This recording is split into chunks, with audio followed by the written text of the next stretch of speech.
तो स्वागत है आपका आज की इस धमाकेदार वीडियो में। आज हम बात करने वाले हैं कैसे मैंने अपने लॉस को रिकवर किया। आई होप आपने मेरा वो 6 लाख लॉस वाला वीडियो देखा ही होगा कि कैसे मैंने उस 6 लाख की लॉस को सिर्फ एक महीने में किया था। और मुझे ये 6 लाख का लॉस रिकवर करने में कंप्लीट 1 से 1.5 साल लगा था। मतलब आप जान सकते हो कि लॉस करने में ज़्यादा टाइम नहीं जाता, लेकिन लॉस रिकवर करने में कितना टाइम जाता है।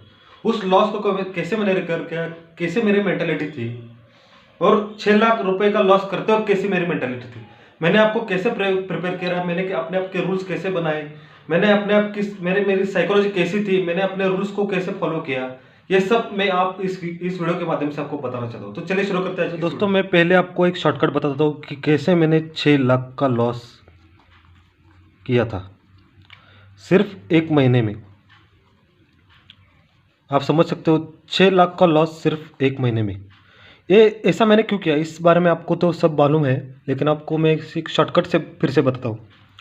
तो मेरे पास जितने भी पैसे थे उसको मैंने अपने डीमैट अकाउंट में ऐड किया, और जो भी मेरे पास 3-4 लाख बचे थे उसको मैंने डीमैट अकाउंट में ऐड करके फिर से मैंने और उसमें से 2-3 लाख रुपए ऐड किए, वो भी किसी से एडजस्ट करके। आप समझ सकते हो एडजस्ट मतलब ये जो मेरा पैसा था, ये पैसा मेरा नहीं था, ये किसी और का पैसा था। ये आप समझ सकते हो किसी और का पैसा मैंने उधार लेके इसमें ऐड किया था। मतलब मेरे 3 लाख और किसी और के 2-3 लाख रुपए, ऐसा करके मैंने 6 लाख रुपए डीमैट अकाउंट में ऐड कर लिए। ऐसा मेरी साइकोलॉजी थी कि पहले दो तीन ट्रेड में मुझे प्रॉफिट हुआ, ये 2 से 3 ट्रेड में मुझे प्रॉफिट हुआ। मुझे लगा कि मैं सब कुछ जान गया, मुझे अभी सब कुछ आता है। तो साइकोलॉजी मेरी पूरी तरीके से भटक गई थी। मैंने समझा मुझे अब सब कुछ आ रहा है तो मैं क्या करूं। मैंने पूरा अपना पैसा जो भी था वो पूरा पैसा सिर्फ ओवर ट्रेडिंग करके, ओवर ट्रेडिंग ओवर ट्रेडिंग मेरी सबसे बड़ी गलती थी। मतलब जितना मेरा लॉस होता था वो वो लॉस को रिकवर करने में और ज़्यादा ट्रेडिंग करता था, मतलब रिवेंज ट्रेडिंग करता था। ये मेरी पहली गलती थी।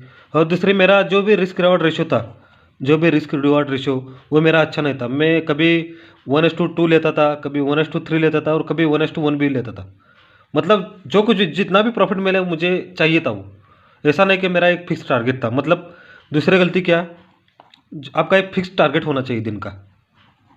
और तीसरा था मेरी गलती थी कि मैं स्टॉप लॉस दिन में कम से कम 10 से 12 स्टॉप लॉस लेता था। समझ सकते हो 10 से 12 स्टॉप लॉस। मतलब ओवर ट्रेडिंग का शिकार मैं इतना ज़्यादा हो गया था कि मुझे कुछ समझ नहीं आ रहा था।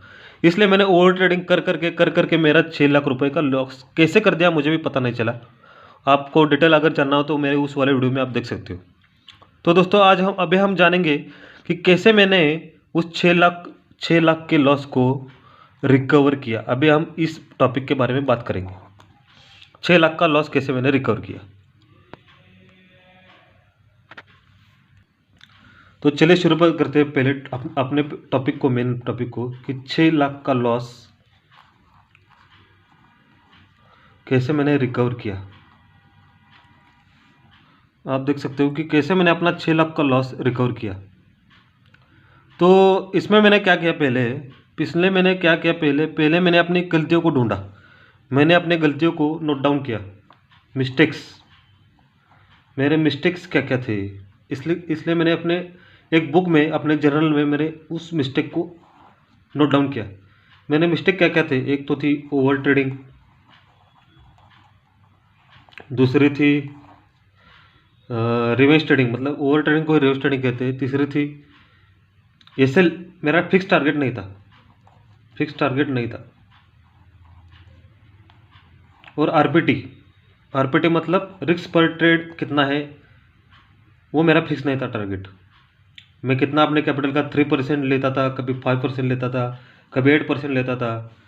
मतलब ये 3 मेरी मेन गलतियाँ थी। सबसे इम्पोर्टेंट थी ओवर ट्रेडिंग मैंने ज़्यादा किया था, इसलिए मेरा लॉस इतना हुआ था। ओवर ट्रेडिंग की वजह से ही मेरा 90% लॉस हुआ है, मैं आपको बताता हूँ।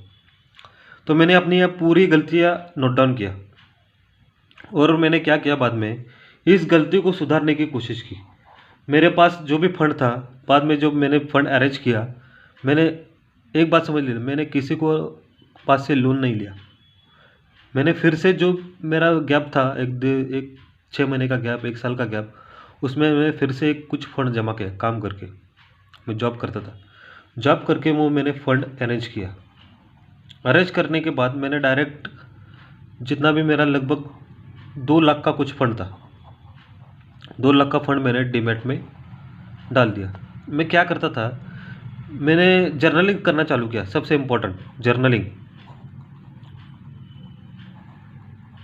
जर्नलिंग इसके सिवा मैं ट्रेड ही नहीं करता, क्योंकि क्या होता है, जो आप भी गलतियां करते हो उसको आपको नोट डाउन करना इंपॉर्टेंट है, क्योंकि बाद में जब आप उसको रिव्यू करते हो तो आपको पता चलना चाहिए कि आपने इस ट्रेड में क्या गलतियां किया, क्या नहीं किया। आपको वो सब समझना चाहिए, इसलिए मैंने जर्नलिंग चालू किया। उसको मैं नोट डाउन करता था हर टाइम। मैंने क्या गलतियाँ ट्रेड होने के बाद, मतलब एनालिसिस जब मैं करता था उसको मैं एनालिस करता था। बाद में दूसरे टाइम वो मैं गलतियाँ नहीं करता, इसलिए आपको जर्नलिंग करना सबसे इम्पोर्टेंट है, वो आना ही चाहिए आपको। और तीसरा था, मैं सिर्फ वन लॉट से काम करता था पहला 1 महीना। तो वन लॉट से काम करने का मेरा ये मकसद था कि मैं पहले एनालाइज करना चाहता था पूरा 1 महीना अपने ट्रेड को, अपने एनालिसिस को। मैंने जो कुछ भी गलतियाँ की थी उस पर मैं जो काम कर रहा था उसको मैं पहले एनालाइज करना चाहता था, इसलिए मैंने सिर्फ वन लॉट से काम करना चालू किया। वो भी सिर्फ बैंक निफ्टी में नहीं, निफ्टी में। आपको पता है कि बैंक निफ्टी सबसे ज़्यादा वोलेटाइल होता है, उसमें सबसे ज़्यादा पैसे जाने का चांस होता है, इसलिए मैंने निफ्टी कम वोलेटाइल है, इसलिए मैंने निफ्टी के वन लॉट में काम करना चालू कर दिया। इस वन लॉट में तो मुझे कुछ फ़ायदा नहीं होता था, लेकिन फिर मुझे जर्नलिंग करता था।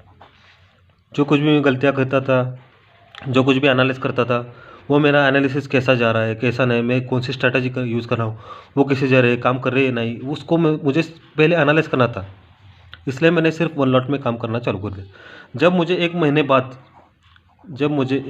बाद और 1 महीना एनालिसिस करने के बाद 1 महीना एनालिसिस करने के बाद जब मुझे पता चला कि मेरे कौन सी स्ट्रैटेजी यूज़ हो रही है, कौन सी स्ट्रैटेजी, जो कुछ भी मेरी स्ट्रैटेजी काम कर रही है, जो कुछ भी मेरी स्ट्रैटेजी काम कर रही है उस पर मैंने ध्यान देना चालू किया, जिसकी एक्यूरेसी लगभग 70 to 80% हो। 70 to 80% उसी स्ट्रैटेजी को मैंने यूज़ करने के लिए अपना, मतलब उसी स्ट्रैटेजी को मैं बार बार यूज़ करना शुरू किया। पहले पहले मुझे जो एक लॉट में जो मैं काम करता था उससे मुझे मालूम चला कि मार्केट कैसे काम कर रहा है, मेरे वन लॉट में कितना और मेरे स्ट्रैटेजी में कितना दम है, वो कितना मुझे टारगेट दे रहा है, कितना लॉस दे रहा है, उस लॉस को कैसे मैं मैनेज करूँ, ये सब मुझे वन लॉट में काम करने का फ़ायदा हुआ। मतलब वन लॉट में कैसा है, आप रिस्क के लिए भी तैयार रहते हो, ज़्यादा बड़े प्रॉफिट के लिए भी तैयार रहते हो, ज़्यादा लॉस के लिए भी तैयार रहते हो। ज़्यादा पैसे जाने से आपको कुछ नुकसान भी नहीं होता और ज़्यादा पैसे आने से आपको कुछ फ़ायदा भी नहीं होता। मतलब ये सिर्फ मुझे एनालिसिस करने के लिए था वन लॉट। फिर 1 महीने बाद मुझे पता चला कि कैसे मेरा स्ट्रैटेजी काम कर रहा है। मतलब मैंने स्ट्रैटेजी को डेवलप किया मैंने अपनी स्ट्रैटेजी को डेवलप करने में लगभग 1 महीना लगा दिया। मतलब मैंने सिर्फ एक लॉट से काम करके अपनी स्ट्रैटेजी को डेवलप किया और मेरे एनालिसिस को परफेक्ट किया कि कैसा है ना, ऐसा मेरा एनालिसिस जा रहा है, कैसे मैं काम कर रहा हूँ। उस चीज़ से मैंने जर्नलिंग जो भी किया था उससे मुझे पता चला कि मैं क्या गलतियाँ कर रहा हूँ। मतलब वन लॉट से आप प्रैक्टिस कर रहे हो, आपकी स्ट्रैटेजी भी डेवलप हो रही है, आप जो कुछ भी गलतियाँ कर रहे हो उस पर आप जर्नलिंग कर रहे हो, उसमें आपको पता चल रहा है, आप नोट डाउन कर रहे हो। मतलब मेरा पूरा परफेक्ट प्लान 1 महीने में तैयार होगा। बाद में मैंने क्या किया, अपने पोजीशन साइजिंग पर ध्यान दिया। पोजीशन साइजिंग मतलब कैसा है, आप अपने कैपिटल का कितना परसेंट एक पोजीशन को लेने में डाल रहे हो। आपका अगर पोजीशन साइजिंग ज़्यादा हो तो आपका कैपिटल भी ज़्यादा यूज़ होगा, आपका अगर पोजीशन साइजिंग कम हो तो आपका कैपिटल भी कम होगा। तो इसलिए मैंने पोजीशन साइजिंग पर ध्यान दिया। मैं एक टाइम पे अपना पोजीशन साइजिंग नहीं बढ़ाना चाहता था। आप समझ पा रहे हो, मुझे अपना पोजीशन साइजिंग बढ़ाना था जब मैं अपने एनालिसिस पर खरा उतरूँ, जब मुझे मालूम हो कि मार्केट कब क्या मूव देने वाला है। उस टाइम मैंने अपने पोजीशन साइजिंग को बढ़ाने के लिए पहले महीने में, फर्स्ट मंथ में 1 लॉट, दूसरे महीने में मैंने चालू किया 3 लॉट से काम करना। जो भी मैंने पहले महीने में गलतियाँ की थी उसको मैंने दूसरे महीने में दोहराया नहीं। मतलब जो भी मेरा एनालिसिस जिस टाइम बेहतर होता था उस टाइम मैंने अपने लॉट को बढ़ाया। मतलब मैंने दूसरे महीने में 3 लॉट से काम करना चालू कर दिया। लेकिन जब मुझे लगता था कि मेरा एनालिसिस सही जा रहा है तो मैंने और 2 लॉट ऐड किया। मतलब रोज़ नहीं, कभी कभी। रोज़ करता तो मेरा पोजीशन सर्चिंग मुझे मेरा मतलब जो भी मेरा कैपिटल है वो मैं ज़्यादा घुसा देता। मुझे ऐसा नहीं करना था, कम कैपिटल में कम मुझे काम करके ज़्यादा प्रॉफिट निकालना था, इसलिए मैंने 3 लॉट में काम करना चालू कर दिया। और मेरा टारगेट रहता था, मैंने टारगेट टारगेट अपना 1:3 रखा ही रखा। मेरा रिस्क रिवॉर्ड रेशियो मैंने 1:3 रखा था, क्योंकि कैसा होता है, आप जब चालू करते हो, बिगिनर होते हो, तो थोड़ा थोड़ा आप कुछ प्रॉब्लम में आ सकते हो, कुछ आपको लॉस भी हो सकता है। अगर आप जब ज़्यादा आपका एनालिसिस बेहतर हो, तो आपका टारगेट अगर बड़ा हो, तो आपके छोटे छोटे लॉस है ना, वो एक ही टारगेट आपका पूरा कर देता है। इसलिए मैंने अपना टारगेट 1:3 मतलब रिस्क रिवॉर्ड रेशियो 1:3 रखा। इसके कम में मैं टारगेट नहीं लेता था। अगर मेरा टारगेट 1:2 भी होता था तो भी मैं नहीं लेता। कभी कभी ऐसा हुआ है 1:2 होके फिर से मेरा ऐसे हिट हुआ है, लेकिन मैंने एनालिसिस जब भी मेरा सही रहता था मैंने 1:3 ही लिया। मतलब कहने का मकसद है, मैंने अपना टारगेट 1:3 मतलब रिस्क रिवॉर्ड रेशियो 1:3 से कम नहीं रखा। आपको ये ध्यान रहना होता है कि आपका टारगेट क्या है, आपका स्टॉप लॉस क्या है। आप रिस्क रिवॉर्ड रेशियो से मतलब आपका जो रिस्क एंड रिवॉर्ड रेशियो है उसके बिना मार्केट में काम नहीं कर सकते। मतलब आपका जो आरआर रेशियो है वो सबसे इंपॉर्टेंट है। यहाँ पर आपको आरआर रेशियो के हिसाब से काम करना होता है मार्केट में। आप अगर इसके सिवा मार्केट में काम करेंगे, आपको पता नहीं टारगेट क्या है, आपको लॉस कैसे हो रहा है, तब आप मार्केट में ज़्यादा दिन टिक नहीं सकते। तब मैंने क्या किया, अपना रिस्क एंड रेशियो 1:3 लिया। मैं पहले छोटे छोटे टारगेट लेता था, मतलब 20 पॉइंट के, 30 पॉइंट के। स्टॉप लॉस रहता था मेरा 5 point, 10 point, 10 point stop loss तो 30 point target, 5 point stop loss तो 15 पॉइंट टारगेट। ऐसा मेरा छोटा छोटा टारगेट लेना मैं चालू कर दिया। मैंने ये हुआ मेरा दूसरा महीना। मैंने तीसरे महीने में चालू कर दिया बड़े टारगेट को लेना।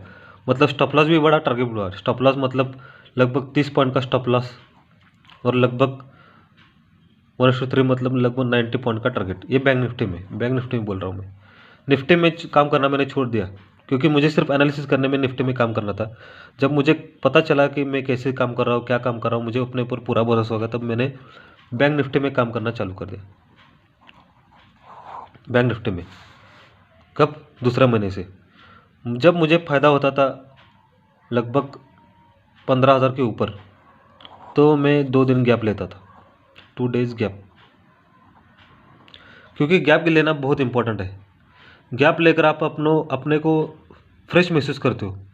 मतलब ज़्यादा टेंशन ना लेते हुए आप छोटे छोटे टारगेट लेके आप दिन ख़त्म कर सकते हो। आपको ये इंपॉर्टेंट आपको ध्यान देना चाहिए। रोज़ ट्रेडिंग करोगे तो वो ट्रेडिंग नहीं कहलाएगी। प्रोफेशनल ट्रेडर क्या करता है, किसी एक दिन ही बड़ा टारगेट लेते और पूरा हफ्ता वो ऐश करते हैं।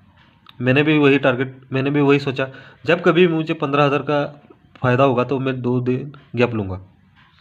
तो ऐसा ऐसा धीरे धीरे करके मैंने अपने पोजीशन साइजिंग बेहतर की, अपना एनालिसिस बेहतर किया, अपना जो भी रिस्क रिवॉर्ड रेशियो है उसे ठीक किया, मैंने स्ट्रैटेजी डेवलप की। और ऐसे तैसे करके मैं लगभग 8 महीने में, 8 मंथ्स में लगभग अपने लॉस का 80% रिकवर कर चुका था। मतलब मैंने आपको क्या क्या बताया, मेरे रूल्स बताए, मेरा ट्रेडिंग प्लान बताया, मेरा आरआर रेशियो बताया, और मेरा जो टारगेट है, टारगेट होने के बाद मेरा गैप रहता था 2 दिन का। मतलब 15,000 जब भी मुझे फ़ायदा होता था तब मैं 2 दिन गैप लेता ही था। 5,000 10,000 मिलता तो मैं ट्रेडिंग करता था रोज़। लेकिन जब कभी भी मुझे बड़ा टारगेट मिलता था तब मैं 2 दिन गैप लेता ही था। मतलब क्या करता था, मैं रोज़ ट्रेडिंग नहीं करता था, 2 दिन गैप लेके अपने आप को थोड़ा माइंड फ्रेश करता था। ये ये ये रूल्स मैंने बहुत ज़्यादा अपने 8 महीने में यूज़ किए, और ज़्यादा प्रेशर ना लेते हुए छोटे छोटे पॉइंट्स लेके धीरे धीरे मैंने अपने आप को ग्रो किया। और उसके 4 महीने बाद मैंने अपने लॉस को रिकवर किया।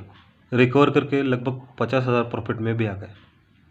मतलब 8 महीने में मुझे 80% का अपना लॉस रिकवर करके, मुझे बाद में 4 महीने लगे अपना 20% लॉस रिकवर करके फाइन प्रॉफिट में आने में। तो ऐसा क्यों हुआ? क्योंकि इस 4 महीने में मैंने ज़्यादा ट्रेडिंग नहीं की। ट्रेडिंग नहीं की क्यों नहीं की? क्योंकि मुझे कोर्स करने थे, कुछ पढ़ाई भी करनी थी। जब मुझे लगा कि मैं अपने लॉस को रिकवर कर रहा हूँ, मैं ज़्यादा टेंशन नहीं ले रहा हूँ, तो मैंने क्या किया, कुछ बुक्स पढ़े, मतलब ट्रेडिंग के नहीं, किसी और मतलब साइकोलॉजी की बुक्स। और 4 महीने ट्रेडिंग ना करने का मेरा मकसद था, क्योंकि कैसा था उस टाइम, बहुत इम्पोर्टेंट था कि उस टाइम मार्केट